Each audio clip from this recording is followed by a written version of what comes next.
Salut à tous, j'espère que vous allez bien. Aujourd'hui on se retrouve pour voir ensemble comment et pourquoi faire une peinture en grisaille. Donc une grisaille, c'est une peinture qu'on va faire avec uniquement une couleur. Par exemple ici c'est du terre d'ombre naturel, donc un genre de marron. J'ai utilisé uniquement du marron, après j'ai pas mal joué avec la transparence et puis un petit peu de blanc pour pouvoir faire quelque chose de vraiment très clair à certains endroits. Mais donc le principe d'une grisaille, c'est de peindre avec uniquement une couleur, et aujourd'hui on va voir pourquoi le faire et comment le faire, vous donner quelques conseils que j'utilise pour pouvoir faire ce genre de peinture.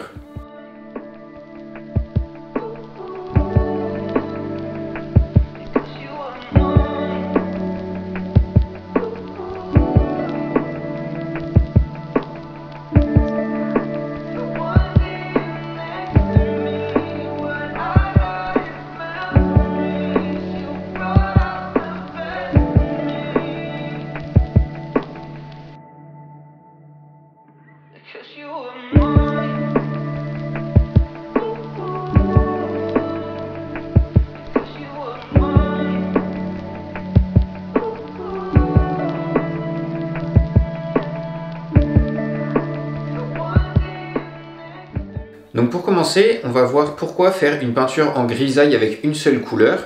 En fait, le principal avantage de cette technique, c'est que ça va permettre de dissocier plusieurs problèmes qu'on rencontre quand on peint avec des couleurs, en fait, qui sont qu'en fait, on doit se poser les questions de savoir si c'est clair ou foncé, si c'est la lumière ou pas, en fait, si c'est une couleur chaude ou froide, et puis en fait, mettre la couleur pour de vrai. Ce qui fait que tout ça mélangé ensemble, ça peut être assez complexe à comprendre, parce que par exemple, le rouge, qui est une couleur très foncée par essence, peut être au soleil et donc paraître beaucoup plus blanche, et en fait ça va être compliqué à faire parce que si on met du blanc dedans, ça va pouvoir faire rose assez rapidement. Donc faire du rouge clair, ça va être compliqué, et puis de la même façon faire un jaune foncé, c'est assez compliqué, faire un bleu clair, enfin voilà, vous voyez que mélanger les problématiques de couleur et de clair et foncé, ça peut être très compliqué. Et donc la grisaille, en fait, ça permet de dissocier ces problèmes-là, parce que là, vous voyez que j'ai peint uniquement en marron et blanc, on va dire, comme si c'était en noir et blanc. Et du coup, ça me permet de me concentrer uniquement sur les clairs et les foncés. Je ne me pose pas du tout la question des couleurs. Et ça, pour l'apprentissage, c'est très très bénéfique, parce que du coup, vous dissociez deux problèmes. D'abord, je résous le problème clair-foncé, et puis ensuite, avec des glacis ou bien en mettant de la pâte opaque, je pourrais résoudre le problème de la couleur, mettre du rouge à un endroit, du bleu à un autre. Donc vous voyez qu'en séparant les deux problèmes, ça rend l'apprentissage beaucoup plus simple, et donc ça vous permet de pouvoir vous entraîner et pouvoir apprendre plus facilement. C'est pour ça que c'est une technique que j'utilise beaucoup quand je fais des peintures d'invention. Là, c'est une peinture où j'avais aucune référence photo, j'ai tout imaginé dans ma tête. Et du coup, c'est ce genre de peinture où on ne sait pas trop comment vont se placer les différentes masses claires, foncées, comment vont se placer les différentes choses les unes par rapport aux autres en fonction de la lumière. Comme on l'imagine dans notre tête, en fait, c'est pas aussi clair que si c'était sur une photo. Donc en fait, je préfère y aller petit à petit avec une grisaille où je vais commencer par faire le dessin au mieux que je peux, et au fur et à mesure, je vais raffiner en rajoutant un peu de lumière à un endroit, en mettant à l'ombre l'autre. Et comme ça, au fur et à mesure, je peux passer de l'un à l'autre. Et ça permet pour une peinture d'invention d'y aller pas à pas et de se concentrer uniquement sur la lumière dans une première partie en faisant des grisailles et couches successives comme ça. Et puis ensuite se poser la question des couleurs qui selon moi est plus simple à mettre en place, parce qu'on peut très bien imaginer que là le paysage, il y a le ciel bleu, il y a la mer bleue, il y a les montagnes qui sont un petit peu bleutées, et puis le personnage, je sais pas, il peut être habillé en rouge, en vert, on sait pas trop. Mais une fois que la question des clairs et des foncés est résolue, en fait mettre des couleurs ça devient assez simple. C'est plus de l'imagination et de la créativité que sur les valeurs, où là pour le coup il faut être assez strict et faire quelque chose d'assez carré pour qu'on ressente bien le paysage, la profondeur, la lumière, et qu'on voit bien chaque chose. Donc vous voyez que le principal intérêt de cette technique, c'est de pouvoir dissocier les problèmes. C'est pour ça aussi que quand je peins directement en couleur, en peinture à la prima ou en couches successives, en fait souvent entre chaque couche, je vais prendre une photo, la passer en noir et blanc pour pouvoir regarder uniquement les valeurs et voir si les choses sont bien claires en noir et blanc. Si une peinture est claire en noir et blanc, normalement elle l'est aussi en couleur, et si elle n'est pas claire en noir et blanc, pour le coup en couleur on va pas du tout voir les choses. En fait, passer en noir et blanc, ça permet de vraiment voir où est la lumière, où sont les ombres, sans se poser la question des couleurs et de dissocier les problèmes. Et donc c'est très intéressant aussi à faire au milieu d'une peinture pour bien voir les choses et bien s'en rendre compte, parce que parfois avec les couleurs on est un peu perdu. Donc si jamais vous êtes en plein dans une peinture, vous êtes un peu perdu, vous savez pas trop quoi faire, prenez une photo, passez-la en noir et blanc et puis vous verrez beaucoup mieux les choses. Ensuite, le deuxième très grand intérêt de cette technique, c'est que ça va vous faire une sous-couche sur votre peinture. Ici j'ai choisi de la faire en marron parce que c'est une couleur un petit peu la méthode des anciens, ils utilisent du marron parce que c'était la couleur la moins chère. Donc ils en mettaient partout, ils pouvaient faire leur grisaille avec ça, et puis une fois qu'ils étaient sûrs d'avoir une peinture potable, ils passaient en couleur parce que les couleurs étaient beaucoup plus chères au niveau des pigments. Donc nous aujourd'hui c'est plus le problème qui se pose, mais on peut utiliser aussi cette technique pour pouvoir mieux révéler les couleurs et parce que si on fait une sous-couche avec une couleur et parce qu'on sait qu'on va peindre par-dessus la couleur complémentaire, et bien en fait la couleur qu'il y aura par-dessus, même si on voit juste un tout petit peu en transparence la couleur qui est dessous, ça va pouvoir révéler beaucoup plus la couleur, ça va la faire vraiment éclater par rapport au reste, et ça c'est une méthode très très puissante. Il y a Boris Hugnel qui a fait une vidéo il y a quelques jours dessus, donc je voulais le développer dans cette vidéo, mais ça n'a pas d'intérêt puisqu'il en a fait une très bien dessus, donc allez la voir si vous ne l'avez pas encore vue. Il explique l'intérêt de faire une sous-couche, alors c'est pas forcément une grisaille, lui il fait juste une sous-couche uniforme, mais c'est exactement le même principe. Là j'ai fait ma grisaille en marron parce que je sais que la plupart des couleurs par-dessus vont être bleues, donc c'est la couleur complémentaire, puisque là c'est très jaune et le bleu ça va être la couleur complémentaire du jaune. Mais lui il explique aussi avec d'autres paysages et tout ça, il fait ça très très bien, donc allez la voir si vous ne l'avez pas encore vue. Et puis enfin, un dernier petit élément, pourquoi faire une peinture en grisaille, c'est qu'en fait ça peut permettre de s'entraîner beaucoup plus rapidement. Si par exemple vous partez en voyage, que vous n'avez pas la place d'emporter plein de peintures, bah, vous prenez un tube de peinture, vous faites que des peintures en grisaille et ça fait déjà un très très bon entraînement, et puis après vous pourrez mettre de la couleur quand vous rentrerez. Et puis si jamais l'argent est un problème pour la peinture à l'huile ou le matériel peut coûter assez cher, mais en fait vous avez juste à acheter un tube de marron et un tube de blanc pour faire ce genre de peinture, pour vous entraîner. C'est le meilleur exercice que vous puissiez faire parce qu'après vous saurez très bien passer en couleur en fait, parce que ça c'est pas très compliqué de le faire une fois qu'on a des très bonnes grisailles. Mais donc si vous voulez économiser en fait sur la peinture, c'est une très bonne technique aussi pour vous.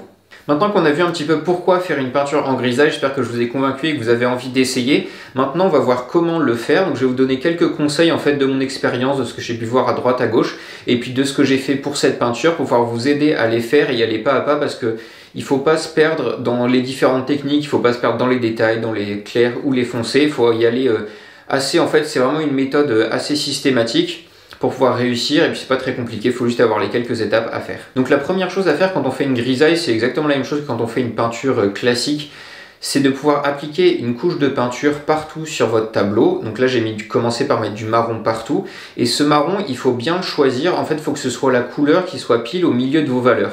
Pareil, Boris Hugnel dans sa vidéo il en parle très bien, donc je vous l'explique très rapidement. Je ne vais pas copier sa vidéo, mais vous pourrez aller voir la sienne, il en parle plus longuement. En fait si vous prenez une couleur trop extrême dans les blancs ou dans les foncés, vous n'arriverez pas à foncer suffisamment ou à être assez clair en fait. C'est pour ça qu'on prend la valeur pile au milieu, comme ça vous avez encore de la marge pour foncer et pour éclaircir. Et avec cette valeur au milieu, ça vous met une teinte moyenne partout sur la toile. Et comme ça, vous pouvez commencer avec ça et directement sur cette couleur-là, vous pouvez aller plus foncé, plus clair, ou alors garder la teinte moyenne. Ensuite, la deuxième chose que je fais quand je commence une grisaille comme ça, une fois que j'ai mis mon marron uniforme partout, c'est que je réfléchis au plus grand volume en premier. C'est pareil que dans une peinture classique, on va pas commencer par faire la petite rose sur la table, on va commencer par faire le mur derrière la table et la table avant de faire ce qu'il y a dessus. En fait, c'est assez logique. Si vous commencez par faire les petits détails en premier, bah déjà, il va falloir passer autour pour faire ce qu'il y a derrière, c'est assez embêtant. Et puis en plus, il faut d'abord pas régler les gros problèmes et ensuite les détails en fait, vous pourrez vous amuser à la fin à les faire si ça vous amuse. C'est juste des petits détails en plus, mais si les gros problèmes, les murs, les différentes valeurs, le soleil et tout ça sont pas réglés, bah en fait votre tableau il va être moche même si vous avez fait une très jolie fleur en plein milieu. Donc ici pour le tableau, en fait j'ai commencé par régler le problème du mur ici, où en fait je voulais bien qu'on ait le mur qui soit en contre-jour sur cette partie-là parce qu'il est dos à la fenêtre. Et puis après on voit un petit peu de lumière qui vient par derrière parce que la fenêtre va éclairer le mur. Et puis ensuite comme ça au fur et à mesure je suis allé de grande zone en grande zone. Après c'est pareil sur la table, le personnage et tout ça, on commence toujours par les grands volumes pour aller vers les plus petits.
Alors moi quand j'aborde une grisaille, une fois que j'ai fait ma teinte uniforme et que j'ai choisi quel grand volume j'allais commencer par faire, je commence par foncer. En fait je trouve ça plus facile, mais ça marche aussi en commençant par éclaircir, c'est-à-dire que moi je vais commencer par faire les zones qui sont plus foncées que ma couleur médiane. Donc là typiquement c'est le mur ici qui va être très foncé, les livres devant, quelques éléments, le globe ici qui va être plus foncé, pareil les cheveux, le chapeau et la carte derrière qui vont être plus foncés que la couleur médiane. Et puis dans un deuxième temps, en fait j'ai éclairci ce qui me paraissait être au soleil, donc ça va être un petit morceau de la carte, le globe ici qui a un reflet dessus, le ciel et le paysage derrière qui va être beaucoup plus clair parce qu'il y a de la perspective atmosphérique forcément et puis quelques éléments du bateau. En fait je trouve ça plus simple de faire dans ce sens-là parce que la couleur médiane, on peut se dire que tout est au soleil et puis du coup je vois bien les volumes qui sont à l'ombre, je les mets à l'ombre et puis ensuite je rajoute des tout petits reflets là où c'est plus au soleil. Mais ça marche aussi très bien dans l'autre sens où en fait vous commencez par faire ce qui est au soleil puis à la fin vous faites ce qui est à l'ombre. C'est suivant ce que vous préférez, ce que vous voyez le mieux et tout ça. Justement en parlant des couleurs, là je vous ai dit que je réfléchissais à l'ombre, donc je mets une couleur foncée et ensuite à la lumière je mets une couleur plus claire. En fait quand je fais une grisaille je me fatigue pas beaucoup à faire beaucoup de dégradés et tout ça. C'est-à-dire que j'applique ma couleur médiane, après je fais l'effacé, l'éclair, ça me fait 3 couleurs et en fait c'est amplement suffisant pour déjà très bien ressentir la scène et pour avoir quelque chose de potable en fait qui vous permet de travailler et d'évoluer comme ça au fur et à mesure. Je me fatigue pas à faire plein de petits dégradés, plein de petites touches et tout ça parce que je trouve pas ça forcément intéressant dans ces couches qui sont plutôt la préparation d'une peinture.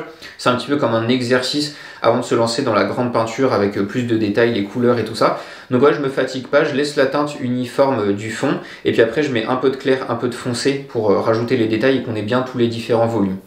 Mais je vais pas m'amuser à faire plus que ça parce que je trouve que ça brouille en fait les choses et c'est pas forcément utile. Après si vous aimez bien faire des dégradés, vous pouvez vous amuser, mais dans un premier temps commencez par la faire avec uniquement 3 couleurs, vous verrez ce sera très suffisant.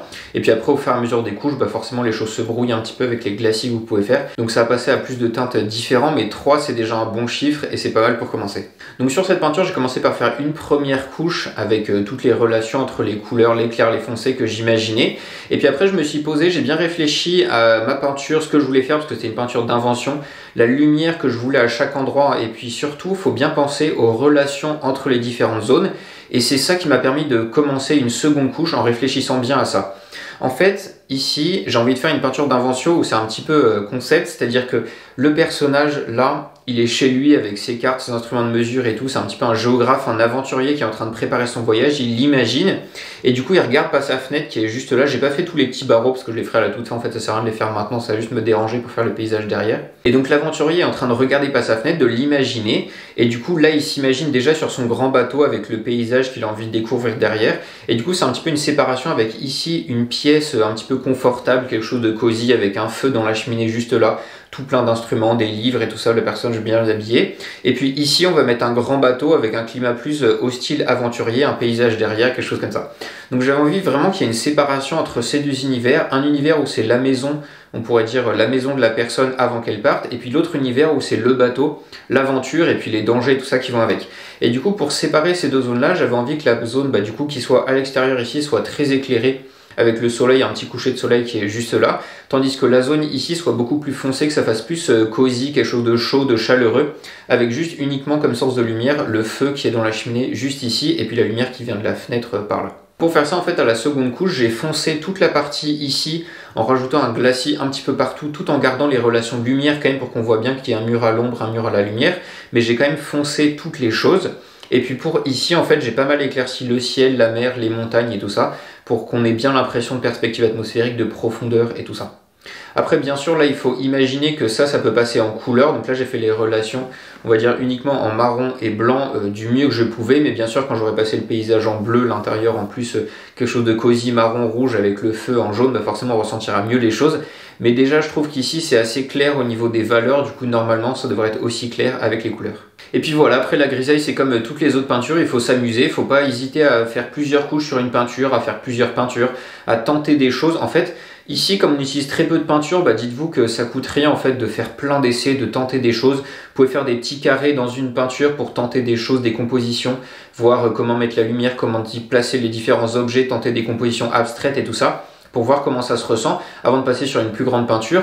Moi ici, je pense que je vais peut-être encore faire une couche de grisaille pour travailler encore un petit peu les lumières plus finement, rajouter des détails et tout ça. Et puis après, on passera sans doute à la couleur ensemble. Voilà, j'espère que cette vidéo sur la grisaille vous aura plu, que ça vous aura donné envie de l'essayer. C'est vraiment un moyen de progresser très rapidement, de faire des peintures d'invention sans prendre trop de risques non plus, de tenter des choses, de faire des trucs jolis, mais d'avoir un petit peu de sécurité en séparant les deux problèmes comme on a dit au début. J'espère que vous allez essayer, puis dites-moi en commentaire si ça vous plaît. N'hésitez pas à vous abonner à la chaîne et à liker la vidéo si ça vous a plu. Et puis on se retrouve bientôt pour d'autres vidéos où on passera sans doute cette peinture en couleur, je vous montrerai comment faire. Portez-vous bien, peignez bien, et puis à la prochaine.